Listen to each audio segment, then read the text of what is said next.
Buenas. Polis. Bueno, como todas las semanas, traemos más relatos y más datos para poder contarles. El relato de esta semana yo creo que fue conocido por todo el mundo, ¿no? Sí, el relato de esta semana fueron las elecciones en Venezuela, los resultados, y salieron múltiples personas a hablar al respecto, múltiples organizaciones, múltiples países. Eh, Todo el mundo, básicamente, porque es un escándalo. sí, que para mí es bastante claro y ahora vamos a desglosar, ¿no? Acerca de la legitimidad o no de los resultados. Sin embargo, creo que hay un video, me pareció interesante que podamos usar ese video de disparador, A donde ver. habla sobre la legitimidad de las elecciones y que el pueblo habló. No sé si ahí lo... El pueblo venezolano domó a toda la derecha unida, financiada por los Estados Unidos. En el cumpleaños de Hugo Chávez, el pueblo le hizo su mayor regalo, seguir su legado. Como cuando le dijo no al ALCA. Está la tumba del Alca, al carajo. Y defendió las Malvinas como un argentino más. Devuélvele las Malvinas al pueblo argentino, reina de Inglaterra. Los venezolanos no son tontos. Saben que su principal problema es el bloqueo estadounidense que tanto asfixia su economía. Con un bloqueo económico y encuestas falsas, buscan sembrar la idea del fraude y sembrar así el caos y la violencia. Han intentado doblegar la voluntad popular, pero nunca pudieron ni podrán apagar el fuego de la resistencia. Que este mensaje sirva para todos los que alguna vez intenten imponer su voluntad por encima de la del pueblo. Ah, y Trump, la tenés adentro. Eh, creo que se entendió, ¿no? El mensaje del video hablando de que el pueblo habló. El pueblo votó a Maduro. Sí, Según cuando... este chico.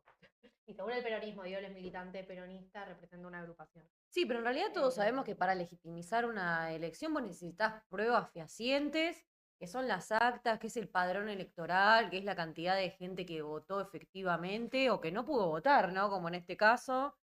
Eh, Sí, lo que pasó, digo, las actas electorales son, ¿no? Como cuando vos vas a fiscalizar una elección, no sé si alguna vez podemos hablar de eso rápido, tuvieron la oportunidad de sí. fiscalizar una elección, en todas las mesas, a cada una de las personas que fiscaliza también terminan quedando actas con los resultados del escrutinio de cada mesa. Que es con lo que vos después contás los votos, ¿no? Porque hay una persona que efectivamente abrió la urna, sacó los sobres, en este caso igual fue electrónica, Fue creo. electrónica, sí. Bueno, la máquina imprimió Un una acta. fichita, claro, que son las actas, que te dice fulano obtuvo tantos, mengano tantos, hubo tantos blancos y demás.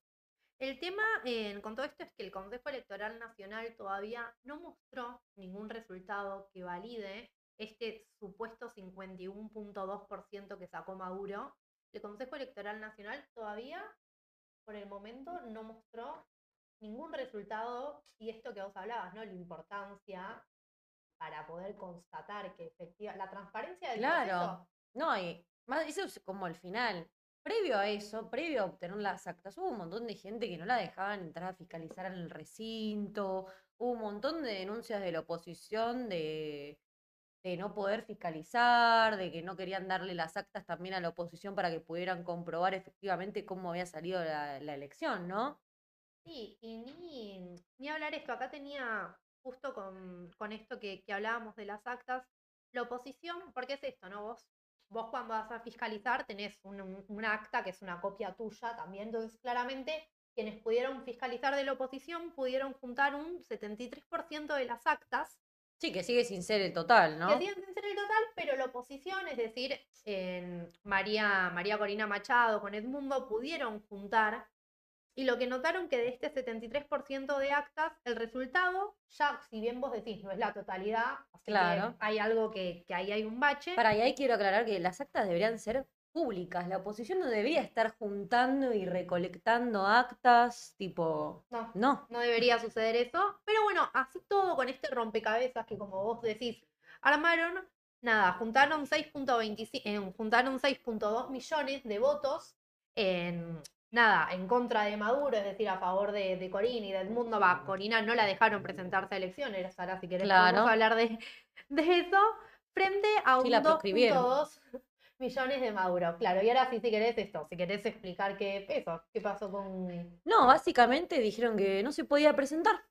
Entonces tuvieron que ponerle a Edmundo, que bueno, a él sí lo dejaron, no sabemos por qué, igual tampoco. No, de hecho, después de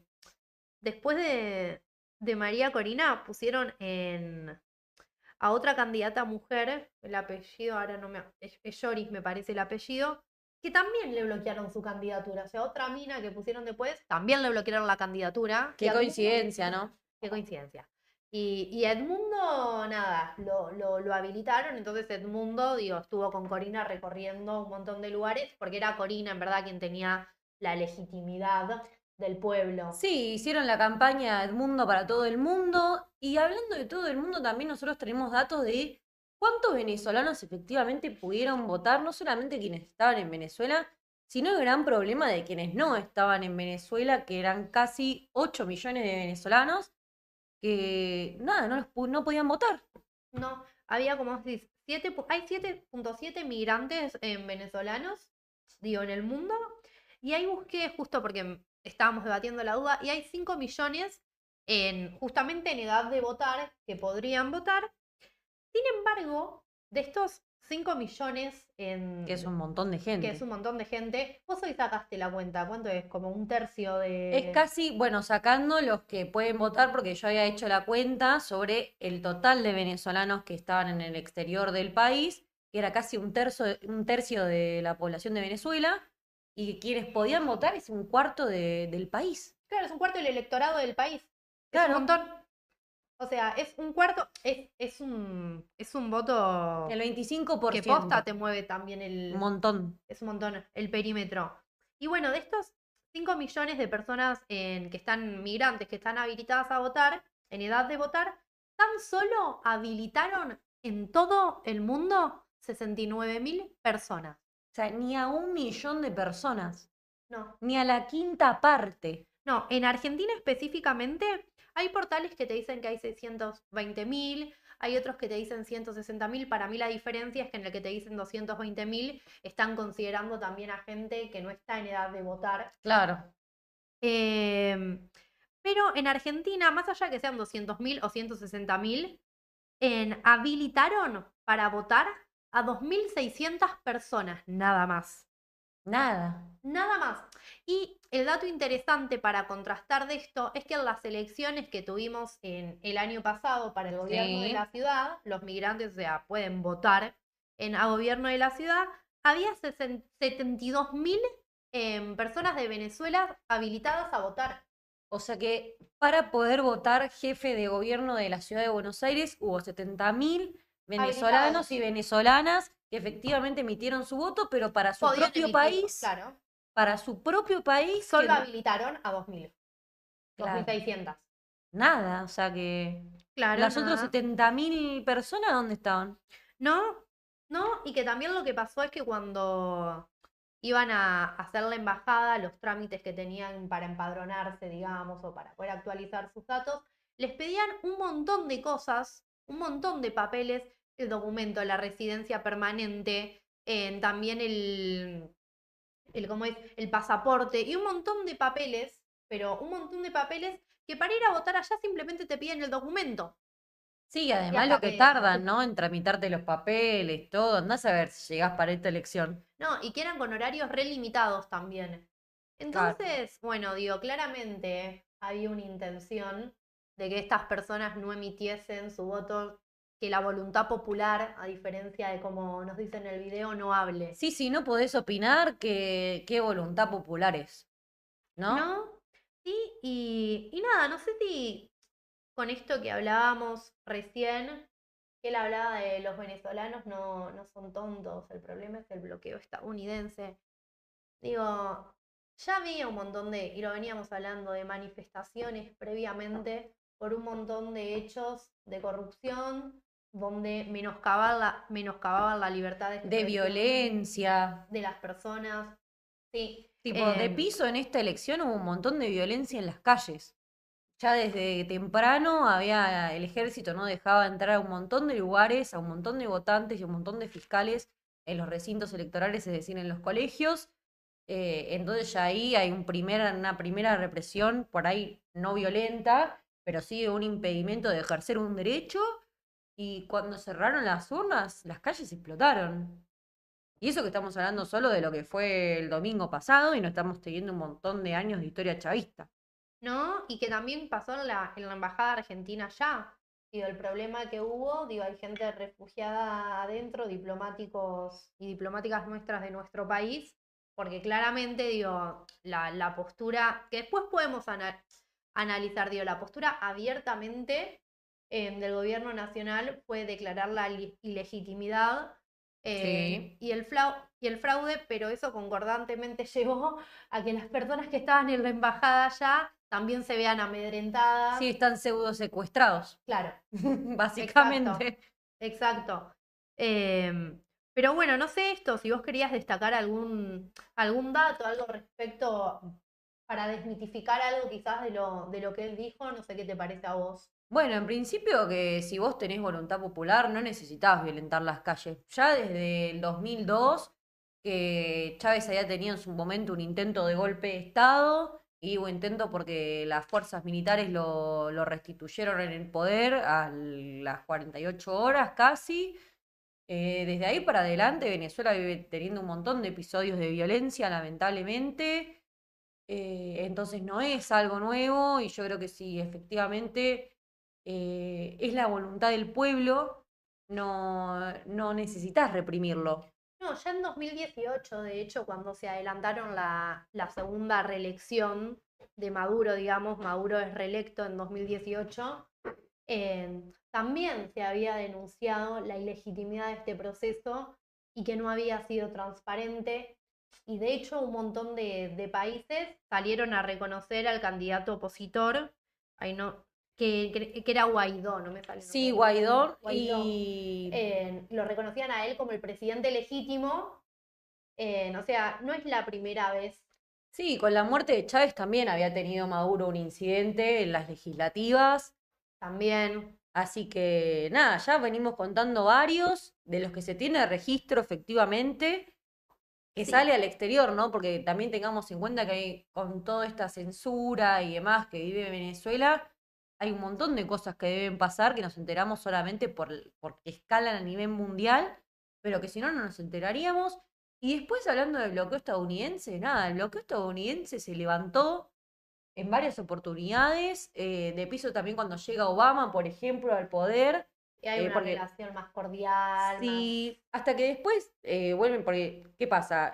Bush y Chávez tenían un montón de peleas, bueno, por lo que ya sabemos, por esta historia de que para los chavistas, los estadounidenses son lo peor que pasó en el mundo, Sí, por la crítica a las políticas neoliberales que desde ya. claro, y esa es la historia que ya sabemos del comunismo versus el capitalismo, y eso está bien, pero después los problemas de Venezuela no son por el bloqueo, porque hubo un montón de años que ese bloqueo no estuvo. De hecho, fue ya al final del gobierno de Bush que empezó con esto del bloqueo y fue por una pelea con Chávez, pero cuando asume Obama empiezan a tener una mejor relación hasta que lo mismo, vuelven a decir que Obama también era lo mismo que todos los yanquis y demás, y vuelven las rispideces, y hay un nuevo bloqueo, pero es menos el tiempo que estuvo bloqueado Venezuela por Estados Unidos, que es lo que sucedió con el petróleo, ¿no? Desde que Chávez asume al poder y crea las leyes habilitantes. ¿Qué son? Eso te iba a preguntar, ¿qué son las leyes habilitantes? Las leyes habilitantes básicamente son leyes que Chávez logra tener gracias a que gana la mayoría en la Asamblea Nacional, que para ellos es como su Congreso. A partir de eso, las leyes habilitantes lo que le permiten es básicamente al presidente emitir leyes sin que tengan que pasar por el Congreso. Te da facultades legislativas, Claro, básicamente. exactamente. Nada, medio por un tiempo que lo establece el Congreso, pero cuando tenés mayoría en la Asamblea General, como Sí, lo hacés llaman lo que ellos, querés. hacés lo que querés. Me suena muy parecido a algo que pasó acá también. Entonces, Pero a partir de esas leyes, Chávez mete 4 que son muy importantes. La primera es la primera que pone cuando asume al poder, que es que las elecciones, en lugar del periodo electoral, en lugar de ser de 5 años, pasa a ser de 6, es decir, extiende el mandato.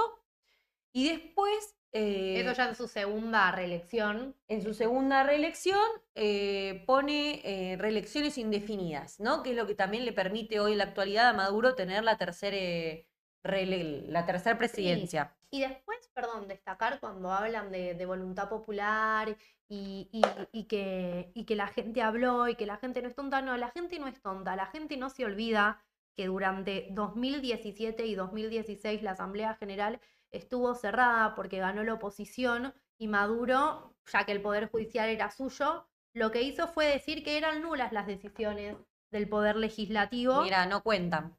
Y que no Ya está. contaban, ¿no? Y después, nada, esto, empiezan a monopolizar nuevamente de forma fraudulenta el poder legislativo, no reconociendo justamente los votos de la oposición. Entonces la gente no se olvida. Entonces por eso la gente, digo, no sale a manifestarse, sale a protestar, sale a emitir su voz, sale a manifestarse en contra. No, Sí. porque no es tonta la gente, No, para justamente. nada. Y después las últimas dos leyes habilitantes que meten son la ley de tierras, que básicamente lo que dice es que cualquier tierra ociosa pasa a ser parte del Estado, y la ley de hidrocarburos, que lo que les permite a Chávez es poner el precio del petróleo. Primero, expropia todas las petroleras que eran privadas, pasan a ser todas nacionales, que son un montón, creo que Sí, eran eran como un montón, 5.000 eran- empresas. Sí, entre que las expropia, las Bueno, el nacionales, petróleo las pasa a ser nacionaliza, sí. todo propiedad del Estado, básicamente, y con la ley de hidrocarburos permite que básicamente regulen el precio, es decir, que pongan el precio al valor que quieran del petróleo. Entonces eso te permite después vos hacer negocios hacia el exterior, porque lo vendés al precio que querés, a quien vos querés. Y eso claramente te desregula toda la economía y también lleva también al punto, nada, de la situación que vive Venezuela, que no se puede vivir. Y obvio. Por eso hay casi 8 millones de venezolanos en el exterior. Y de hecho ya Maduro asume su gobierno, ¿no? Es un Con- país que vive con- Sí. del petróleo, que no tienen gas, que no tienen nada en su país. No. De hecho, hablaban de una hiperinflación enorme hacia 2018 en esta supuesta reelección de Maduro. Pero bueno, para mí el mensaje es esto, ¿no? El pueblo no es tonto, como dice en No. el video. La voluntad popular habló, pero no es la voluntad popular la que aparentemente vemos reflejada en los resultados por la falta de transparencia que hubo en todo el proceso. Y Por que la también- violencia que hubo en el medio. por la violencia que hubo en el medio y por la violencia también que está habiendo ahora. Así que bueno, me parece que por hoy tiramos ahí unos... Sí, veremos Unos cómo puntos continúa claves. esta historia, ¿no? Es una historia de 26 años, desglosada en 15 minutos, ahora medio rápido. Pero bueno, nos vemos la próxima entonces. Nos vemos. Adiós.